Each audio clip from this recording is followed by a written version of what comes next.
7 economic cooperation projects worth 12.1 billion yuan between the Guangdong-Hong Kong-Macau Greater Bay Area and ASEAN countries were signed Sunday in the southern Chinese metropolis of Shenzhen.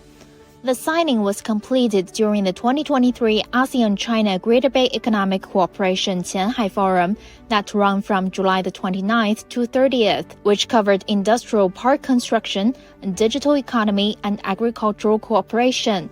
ASEAN and China should be having more closer relations because in the future we are going to develop this kind of thing with the technology, with innovations that we have concerns into the protections to the environment.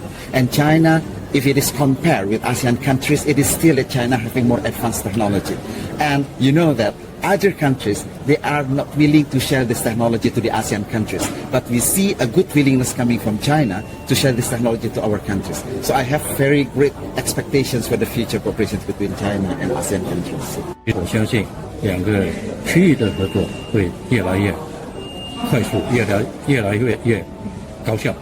The Greater Bay Area ASEAN International Chamber of Commerce Alliance and the China-ASEAN Think Tank Partnership were established at the forum. The forum also resulted in an initiative concerning a closer Greater Bay Area ASEAN economic partnership. More than 150 foreign guests, including representatives from the governments of all 10 ASEAN countries, diplomatic agencies in China, Chamber of Commerce, think tanks, and enterprises, attended the forum.